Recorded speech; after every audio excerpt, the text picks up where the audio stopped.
இறை இயேசுவில் பிரியமுள்ள மாதா தொலைக்காட்சியின் அனைத்து நிகழ்ச்சிகளையும் ஆவலோடு பார்த்து கொண்டிருக்கிற அன்பு நேயர்கள் அனைவருக்கும் இனிய இரவு வணக்கம். இந்த நாள் உங்களுக்கு ஒரு இனிய நாளாக அமைந்திருக்கும் என்று நினைக்கிறேன். இன்றும் ஒரு அருமையான சிந்தனையைத்தான் நான் உங்களோடு பகிர்ந்து கொள்ள ஆசைப்படுகிறேன். கடவுளால் படைக்கப்பட்ட நாம் ஒவ்வொருவரும் மற்றவர்களுக்காக நம்மை தியாகம் செய்து வாழ முன்வர வேண்டும். ஆனால் பல சமயங்களில் நாம் ஏன் தியாகம் செய்து வாழ வேண்டும் என்ற கேள்வி நம்மிடம் எழுகிறது. தியாகம் என்பது நம்மிடம் இருப்பதையெல்லாம் கொடுப்பது. அதே நேரத்தில் தனக்கென தேவையானதை வைத்துக்கொண்டு மற்றவற்றை கொடுப்பது. ஆனால் இருப்பதிலிருந்து கொடுப்பது எளிது, இருப்பதையெல்லாம் கொடுப்பது என்பது அரிது. இருப்பதிலிருந்து கொடுப்பவர்களெல்லாம் தியாகிகள் என்றால் இன்று நாம் அனைவரும் தியாகிகள்தான்.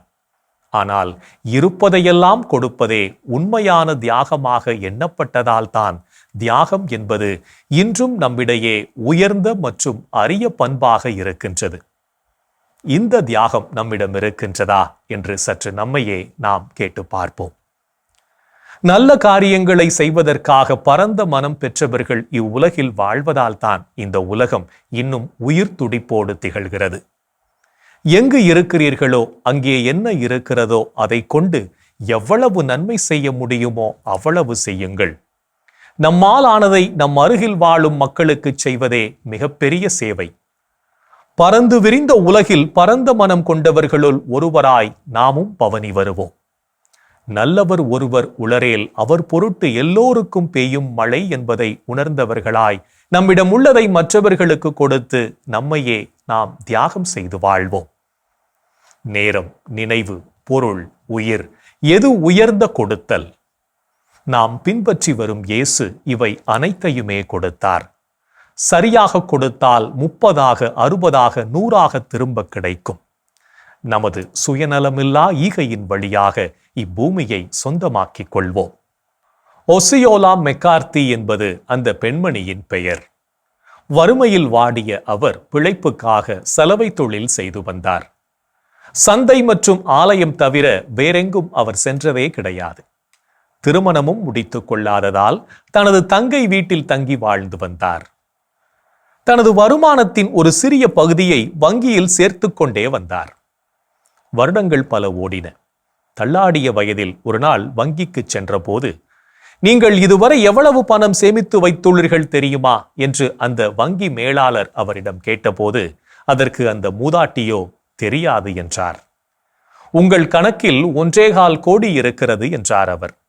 மேலும் அவர், இந்த பணத்தை வைத்து என்ன செய்வீர்கள் என்று மூதாட்டியிடம் கேட்டதற்கு, அதற்கு அவர் முதல் பாகத்தை கோவிலுக்கும் இன்னொரு பாகத்தை என்னை வைத்து காப்பாற்றும் எனது தங்கைக்கும் கொடுத்துவிட்டு மீதி பணத்தை ஓர் உயரிய நோக்கத்திற்காக செலவிடுவேன் என்று சொல்லிவிட்டு வீடு திரும்பினார். சில நாட்கள் கழித்து அவரது பணத்திலிருந்து 75 லட்சத்தை அவரது ஊரில் இருந்த பல்கலைக்கழகத்தின் ஏழை மாணவர்களின் படிப்பு நிதிக்காக அனுப்பினார். அவருக்கு ஒரே ஒரு கனவு இருந்தது.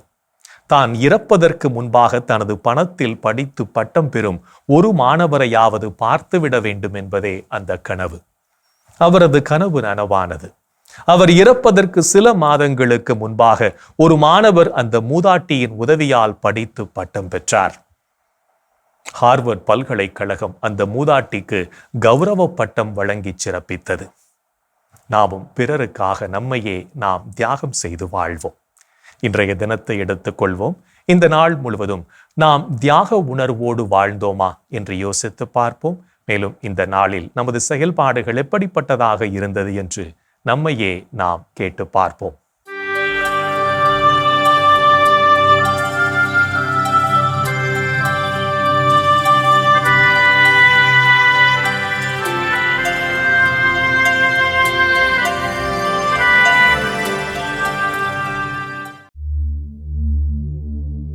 என்று நீங்கள் ஜெபமாலை ஜெபித்தீர்களா? ஜெபமாலையை தக்க விதமாக ஜெபிக்கிறவன் ஒருபோதும் சேதமாக மாட்டான். இதை நான் என் இரத்தத்தில் எழுதித்தர தயாராக இருக்கிறேன். என்று நீங்கள் குடிபோதைக்கு அடிமையானீர்களா? திராட்சை மது அருந்தி குடிவெறிக்கு ஆளாகாதீர்கள். இது தாறுமாறான வாழ்வுக்கு வழிகோலும். மாறாக தூய ஆவியால் ஆட்கொள்ளப்படுங்கள். இன்று நீங்கள் செய்யும் தவறுகளிலிருந்து உங்களை காப்பாற்றிக் கொள்ள பொய் சொன்னீர்களா? ஆகவே பொய்யை விலக்கி ஒருவரோடு ஒருவர் உண்மை பேசுங்கள். ஏனெனில் நாம் யாவரும் ஓர் உடலில் உறுப்புகளாயிருக்கிறோம். இன்று நீங்கள் பெற்றுக்கொண்ட அழைப்புக்கு ஏற்ற வாழ்க்கை வாழ்ந்தீர்களா? ஆகவே சகோதர சகோதரிகளே, நீங்கள் அழைக்கப்பட்டவர்கள், தெரிந்து கொள்ளப்பட்டவர்கள். இந்த நிலையில் உறுதியாக நிற்க முழு முயற்சி செய்யுங்கள். இவ்வாறு செய்தால் நீங்கள் ஒருபோதும் தடுமாற மாட்டீர்கள். இன்று நீங்கள் கிறிஸ்துவுக்கு எதிரான தப்பறை கொள்கையை பரப்பினீர்களா? கட்டுப்பாடற்றவர்களின் தவறான வழிகளால் கவர்ந்திழுக்கப்பட்டு உங்கள் உறுதி நிலை நின்று விழுந்து விடாதபடி கவனமாயிருங்கள். இன்று நாம் இறைவனுக்கு ஏற்புடைய செயல்களை செய்திருந்தாலும் சில நேரங்களில் இறைவனுக்கு எதிராகவும் செயல்பட்டு பாவத்தில் விழுந்திருப்போம். அத்தகைய தருணங்களுக்காக மனம் வருந்தி மன்னிப்பு கேட்டு மனத்துயர் மன்றாட்டை ஜெபிப்போம்.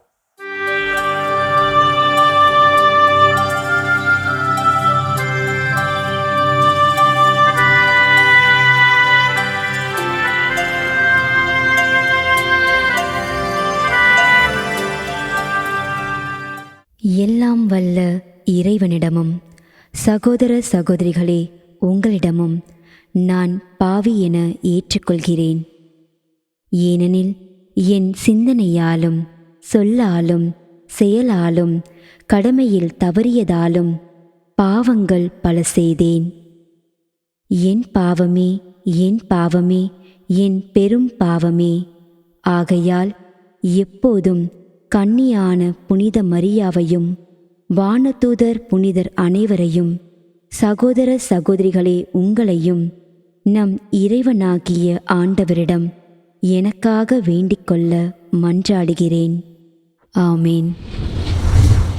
மனத்துயர் மன்றாட்டை ஜெபித்ததன் வழியாக இறைவனிடமிருந்து மன்னிப்பை பெற்றிருப்போம் என்ற நம்பிக்கையோடு இறை வேண்டலில் இணைவோம்.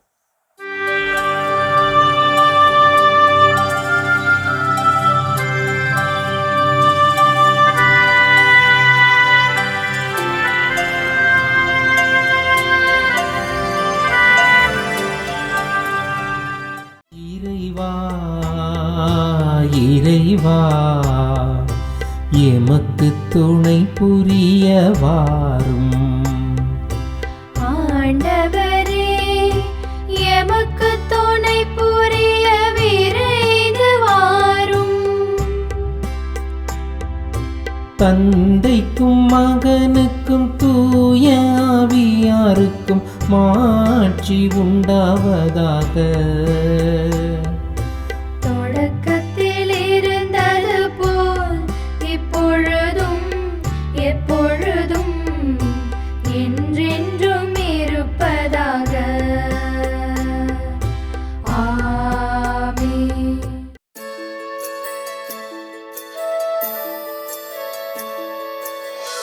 போயது பொழுது புகுந்தது இரவு, தூயனை உனது பொன்னடி தொழுதோ.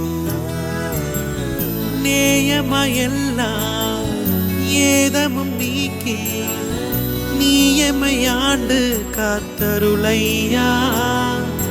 கனவுகள் துயில் வழி காணுதல் வேண்டாம், கனவிருள் பூதமும் கண்ணுரல் வேண்டாம்.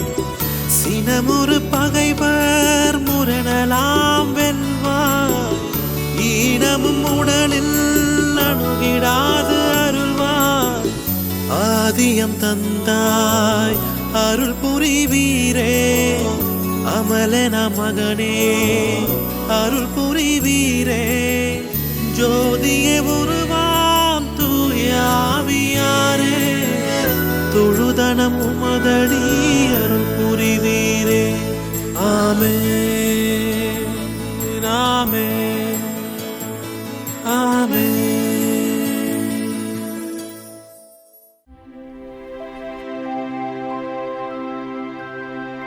ஆண்டவரே ஆண்டவரே எனக்கு இறங்கி என் வேண்டுதலுக்கு செவி சாய்த்தருளும். ஆண்டவரே ஆண்டவரே எனக்கு இறங்கி என் வேண்டுதலுக்கு செவி சாய்த்தருளும்.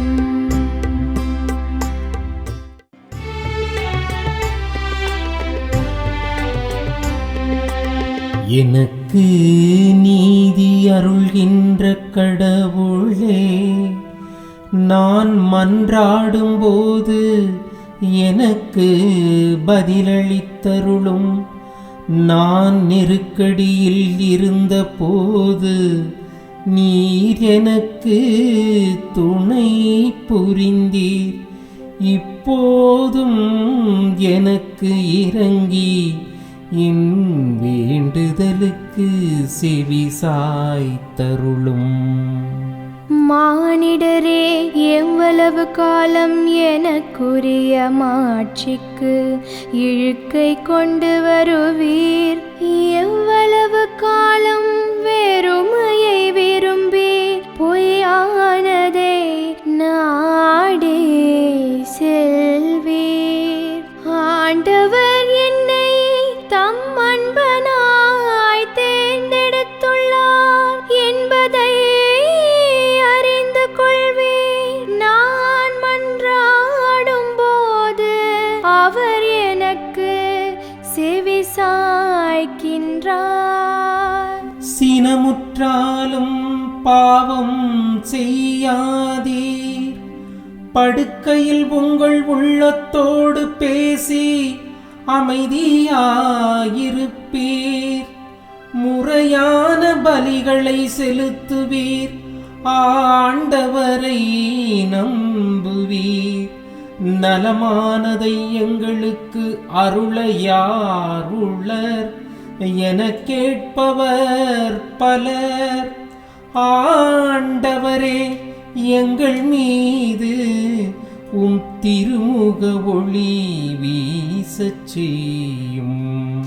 தானியமும் திராட்சையும் நன்கு விளையும் காலத்தில் மக்கள் அடையும் மகிழ்ச்சியை விட மேலான மகிழ்ச்சியை நீர் என் உள்ளத்திற்கு அளித்தீர். இனி நான் மனது அமைதியுடன் படுத்து உறங்குவேன்.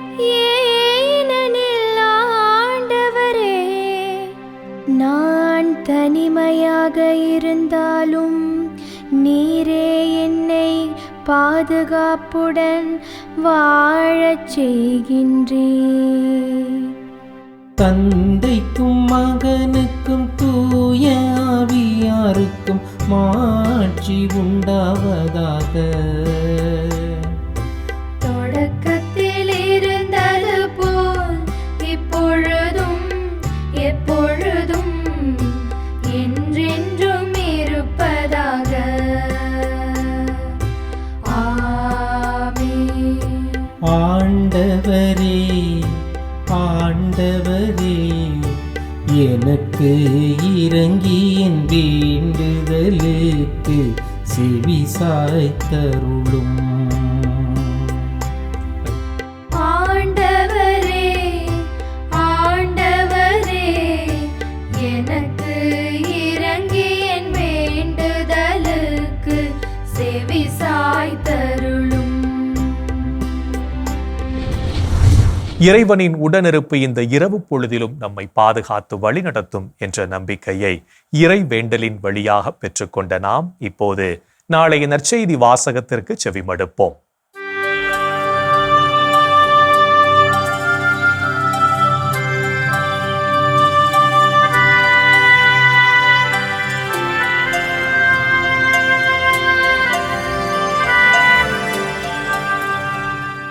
நாளைய திருப்பலி வாசகங்கள். முதல் வாசகம் இறைவாக்கினர் எசாயா நூலிலிருந்து வாசகம். அதிகாரம் 49. இறை வார்த்தைகள் 3 மற்றும் 5 முதல் 6 வரை. பதிலுரை பாடல் திருப்பாடல் அதிகாரம் 40 இறைவார்த்தைகள் 1, 3 மற்றும் 6 முதல் 9 வரை. இரண்டாம் வாசகம். திருத்துதர் பவுல் கொரிந்தியருக்கு எழுதிய முதல் திருமுகத்திலிருந்து வாசகம். அதிகாரம் 1 இறைவார்த்தைகள் 1 முதல் 3 வரை. யோவான் எழுதிய தூய நற்செய்தியிலிருந்து வாசகம். அதிகாரம் 1 இறைவார்த்தைகள் 29 முதல் 34 வரை. இயேசு தம்மிடம் வருவதைக் கண்ட யோவான், இதோ கடவுளின் ஆட்டுக்குட்டி, இவரே உலகின் பாவத்தை போக்குபவர். எனக்கு பின் வரும் இவர் என்னை விட முன்னிடம் பெற்றவர், ஏனெனில் எனக்கு முன்பே இருந்தார் என்று நான் இவரை பற்றியே சொன்னேன். இவர் யாரென்று எனக்கும் தெரியாதிருந்தது. ஆனால் இஸ்ரேல் மக்களுக்கு இவரை வெளிப்படுத்தும் பொருட்டே நான் வந்தேன். தண்ணீரால் திருமுழுக்கு கொடுத்து வருகிறேன் என்றார். தொடர்ந்து யோவான் சான்றாக கூறியது, தூய ஆவி புறாவை போல வானிலிருந்து இறங்கி இவர் மீது இருந்ததைக் கண்டேன். இவர் யாரென்று எனக்கும் தெரியாதிருந்தது. ஆனால் தண்ணீரால் திருமுழுக்கு கொடுக்கும்படி என்னை அனுப்பியவர், தூய ஆவி இறங்கி யார் மீது இருப்பதை காண்பீரோ அவரே தூய ஆவியால் திருமுழுக்கு கொடுப்பவர் என்று என்னிடம் சொல்லியிருந்தார். நானும் கண்டேன். இவரே இறைமகன் என சான்றும் பகர்ந்து வருகிறேன். ஆண்டவரின் அருள்வாக்கு. கிறிஸ்துவே உமக்கு புகழ். ஆண்டவரே, உம் கையில் என் உயிரை ஒப்படைக்கின்றேன். ஆண்டவரே, உம் கையில் என் உயிரை ஒப்படைக்கின்றேன். உண்மையின் ஆண்டவராகிய கடவுளே, எம்மை மீட்பவர் நீரே. ஆண்டவரே, உம் கையில் என் உயிரை ஒப்படைக்கின்றேன். தந்தைக்கும் மகனுக்கும் தூய ஆவியார்க்கும் மாட்சி உண்டாவதாக. ஆண்டவரே, உம் கையில் என் உயிரை ஒப்படைக்கின்றேன்.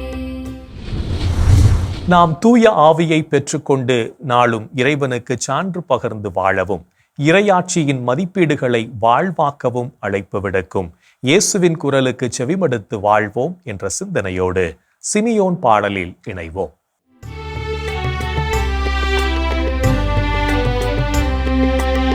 ஆண்டவரே, நாங்கள் விழித்திருக்கும் போது எங்களை காத்தருளும். நாங்கள் தூங்கும் போது எங்களை பாதுகாத்தருளும். இதனால் கிறிஸ்துவோடு விழித்திருந்து அவரோடு அமைதியில் இளைப்பாறுவோம். ஆண்டவரே, நாங்கள் விழித்திருக்கும் போது எங்களை காத்தருளும். நாங்கள் தூங்கும் போது எங்களை பாதுகாத்தருளும். இதனால் கிறிஸ்துவோடு விழித்திருந்து அவரோடு அமைதியில் இளைப்பாறுவோம். சிமியோன் பாடல். ஆண்டவரே, உமது சொற்படி உம் அடியான் என்னை இப்போது அமைதியுடன் போகச் செய்கிறீர். ஏனெனில் மக்கள் அனைவரும் காணுமாறு நீர் ஏற்பாடு செய்துள்ள உமது மீட்பை என் கண்கள் கண்டுகொண்டன. இம்மீட்பே பிற இனத்தாருக்கு வெளிப்பாடு அருளும் மொழி. இதுவேவும் மக்களாகிய இஸ்ராயேலுக்கு பெருமை. இஸ்ராயேலுக்கு பெருமை. தந்தைக்கும் மகனுக்கும் தூய ஆவியாருக்கும் மாட்சி உண்டாவதாக. தொடக்கத்தில் இருந்தது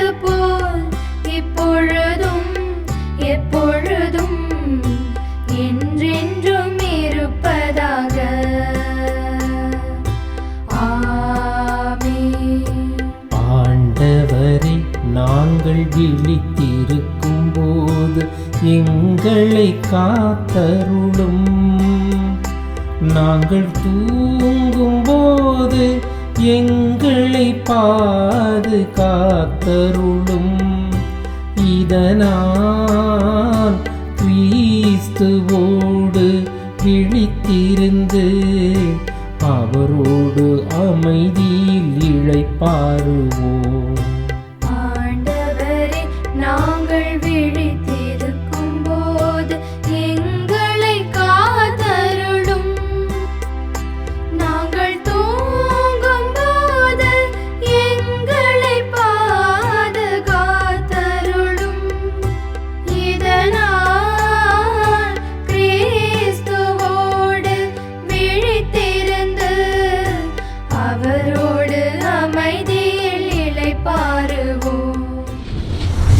இறைவன் நம்மை ஒவ்வொரு நொடி பொழுதும் அற்புதமாய் வழி நடத்தி கொண்டிருப்பதை சிமியோன் பாடல் வழியாக உணர்ந்து ஜெபித்த நாம் இப்போது நாளைய புனிதரை பற்றி பார்க்கலாம்.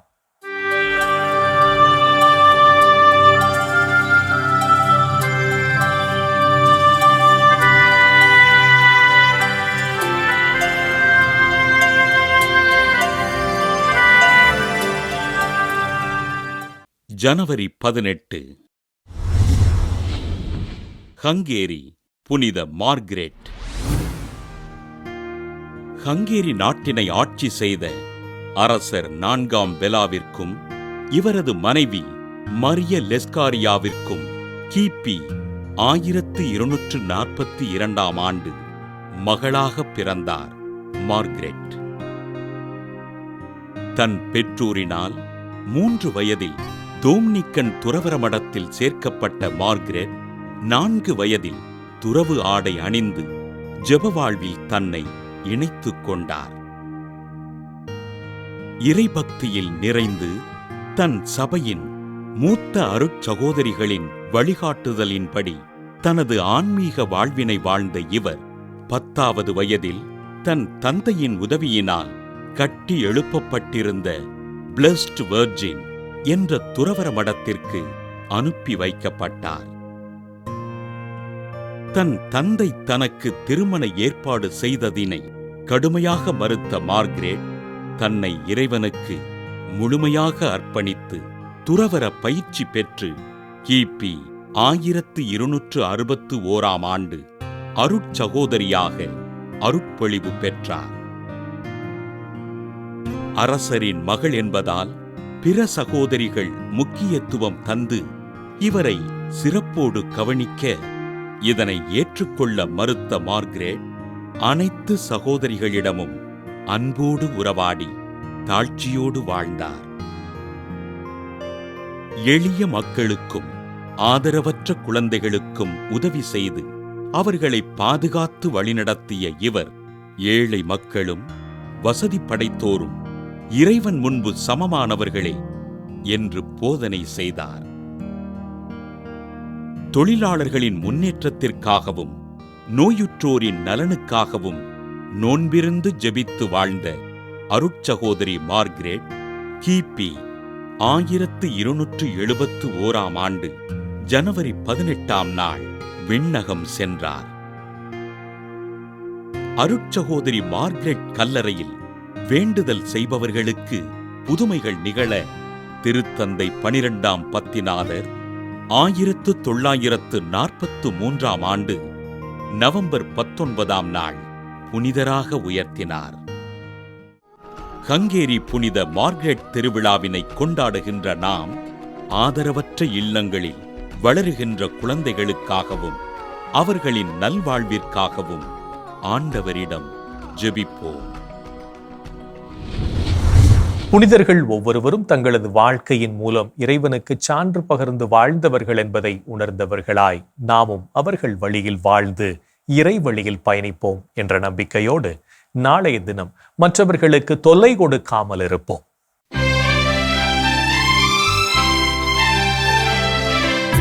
உலகில் இருக்கின்ற எங்கள் தந்தையே,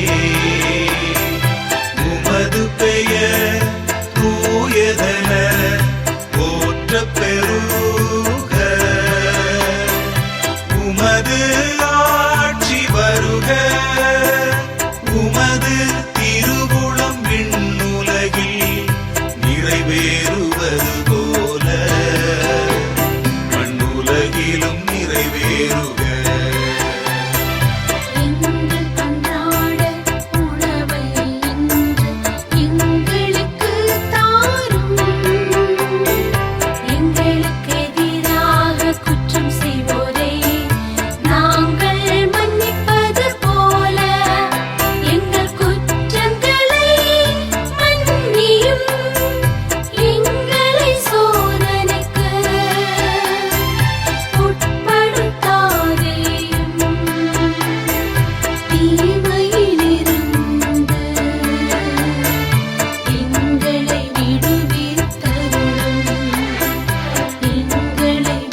என் அன்பு சகோதரனே, சகோதரியே, கடவுள் நம்மை எவ்வளவு அதிகமாக அன்பு செய்கிறார், நம்மை எவ்வளவு அதிகமாக தன் அன்பின் கரங்களால் தொட்டு வழிநடத்தி கொண்டிருக்கிறார் என்பதை இன்றைய நாளில் நாம் பல நேரங்களில் உணர்ந்திருப்போம். இந்த கிருபைக்காய் கடவுளுக்கு நன்றி சொல்வோம்.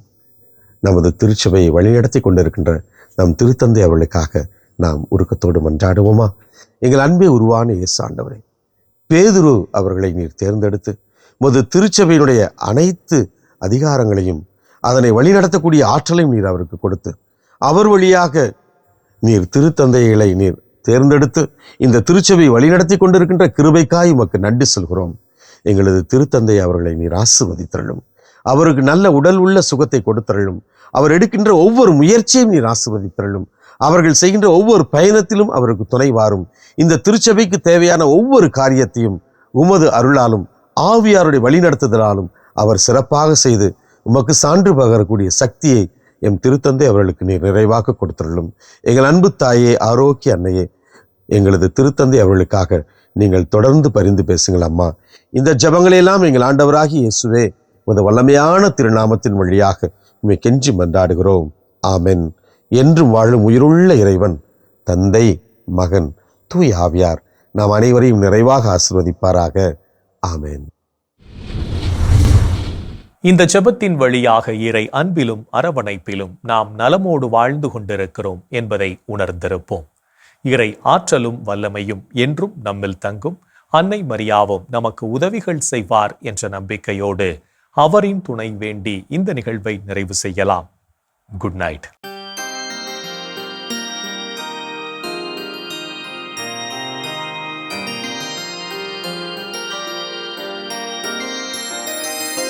வாழ்க அரசியே, தயை மிகு அன்னையே, வாழ்வே இனிமையே, தஞ்சமே வாழ்க. தாயகம் இழந்த ஏவையின் மக்கள் தாயே என்றும்மை கூவி அழைத்தோ. கண்ணீர் கனவாய் நின்றும்மை நோக்கி கதறியே அழுதோம், பெருமூச்செறிந்தோம். ஆதலால் எமக்காய் பரிந்துரைப்பவரே, அன்புடன் எம்மை கடைக்கண் பாரே. உம் திருவயிற்றின் கனியாம் இயேசுவை இம்மை வாழ்வின் இறுதியில் காட்டுவிற் கருணையின் உருவே, தாய்மையின் கனிவே, இனிமையின் அன்னை மரியா போய்